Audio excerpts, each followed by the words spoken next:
Digital দুনিয়ায় এক অবিশ্বাস্য ঘটনা নিয়ে আলোড়ন সৃষ্টি হয়েছে। মাত্র একটি পাসওয়ার্ড ভুলে গিয়ে প্রায় ৭,০০২টি বিটকয়েন হারানোর মুখে পড়েছেন জার্মান বংশোদ্ভূত সফটওয়্যার ডেভেলপার স্টেফান টমাস, যার মূল্য বাংলাদেশি টাকায় প্রায় ৮,০০০ কোটি টাকা।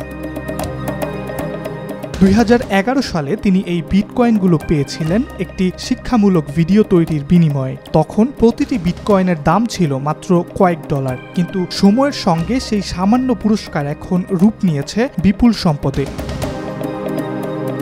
সমস্যা হলো এই সম্পদ রাখা আছে আয়রন কি নামের একটি এনক্রিপ্টেড ইউএসবি ড্রাইভে, যার পাসওয়ার্ড তিনি ভুলে গেছেন। ড্রাইভটির নিরাপত্তা ব্যবস্থা এতটাই কঠোর যে পাসওয়ার্ড ভুলভাবে ১০ বার দিলে এর সব তথ্য চিরতরে মুছে যাবে। টমাস ইতোমধ্যে ৮ বার ভুল চেষ্টা করেছেন। এখন তার হাতে আছে মাত্র ২টি সুযোগ। ভুল হলে চিরতরে হারিয়ে যাবে তার সমস্ত ডিজিটাল সম্পদ। ঘটনাটি তার মানসিক অবস্থার ওপরও গভীর প্রভাব ফেলেছে। প্রতিটি ব্যর্থ চেষ্টার পর তিনি হতাশা ও অনুশোচনায় ভোগেন। তবুও তিনি পেশাদার রিকভারি প্রতিষ্ঠান আনসাইফার্ড এর সাহায্য নিতে রাজি হননি, যদিও এসব প্রতিষ্ঠান দাবি করে তারা আয়রন কি এর নিরাপত্তা ভেদ করতে সক্ষম।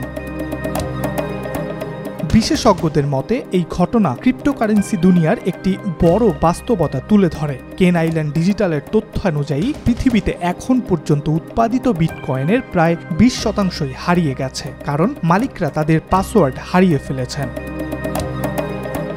ইব্রাহিম হোসেন, আজকাল।